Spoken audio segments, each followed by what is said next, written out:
We're back in the Jehovah's Witness pamphlet, but there are a lot of Christians who believe in what we're talking about. Let's skip to this paragraph. By using lies and trickery, Satan the devil caused Adam and Eve to disobey God.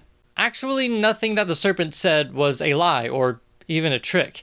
He simply said that you would not die when you eat the fruit, and that the only reason God does not want you to eat this fruit is because he knows that you would be like God if you did. None of that was false. As a result, they eventually died, as God had said they would if they disobeyed. This is some hardcore goalpost moving. What they're trying to say is that if Adam and Eve had never eaten the fruit, then they would not have ever died. And that when God said that they would die if they ate the fruit, then he's saying that they would die eventually. But this is very clearly not what the Bible says. Because if you remember, there were two trees that were forbidden from Adam and Eve. There was the tree of the fruit of knowledge of good and evil, which they ate, but there was also the tree of life. And the Bible says that if they ate the fruit of the tree of life, then they would have lived forever. But why would God forbid them from eating of that fruit if they were going to live forever anyways? So when God said that they would die if they ate the fruit, he meant that they would die then and there, which was a lie. But there's good reason why he said it, because the tree that they ate from gave them the knowledge of good and evil. So they did not know the difference between good and evil, right and wrong, before they ate the fruit. So they didn't know it was wrong to eat it in the first place. So God had to give them some sort of deterrent to stop them from eating the fruit. But why wouldn't he want them to know the difference between good and evil? I don't know. And why would God make those trees and put them there at their disposal and tell them not to do it when by God's own design, they did not know that it was wrong to do it, or to go against God? But according to everything that I can see, the serpent told the truth.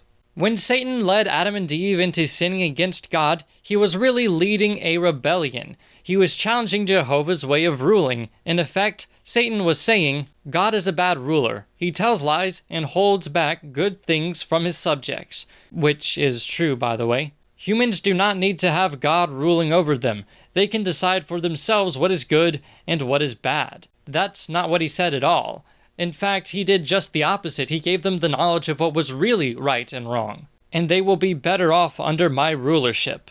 Look, the serpent only stated two facts. That's really all he did. He wasn't recruiting people into his army. He simply gave humans the gift of knowledge, which Yahweh refused to give them. Never did he claim to be any sort of ruler, never did he say that anybody should follow him. Oh look, white Jesus. Jehovah's perfect sense of justice would not allow him to put the rebels to death right away. They weren't rebels. Everything that they did because of the way God made them, and because of the trees that God deliberately made available to them. And we see time and time again in the Bible that God has a blatant disregard for human life, so why would this instance be any different? He decided that time was needed to answer Satan's challenge in a satisfying way to prove that the devil is a liar. Well, then he's doing a pretty poor job at proving it, because the serpent only said two things, that they would not die when they ate the fruit, and that God does not want humans to be like gods. That's it. Everything else that you're saying is speculation on your part, and not what the Bible really teaches. Why Jehovah did that, and why he has allowed so much time to pass before settling these issues, will be discussed in chapter 11 of this book. Now, though, it is good to think about this. Were Adam and Eve right to believe Satan, who had never done anything good for them? Was it right for them to believe that Jehovah, who had given them everything they had, is a cruel liar? What would you have done? Does it really matter what was right and what was wrong?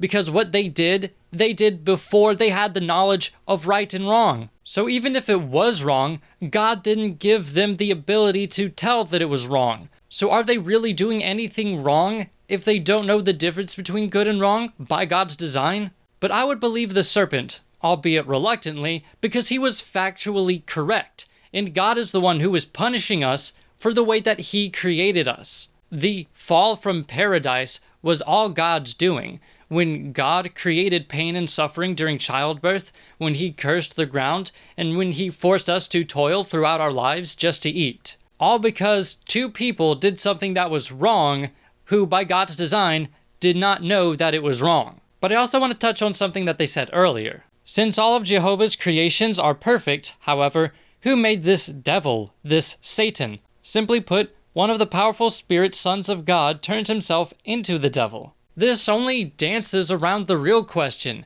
If God is perfect, then how can he create something with the potential to become imperfect? Because if something becomes imperfect along the line, was it ever perfect to begin with? Anyways, goodbye.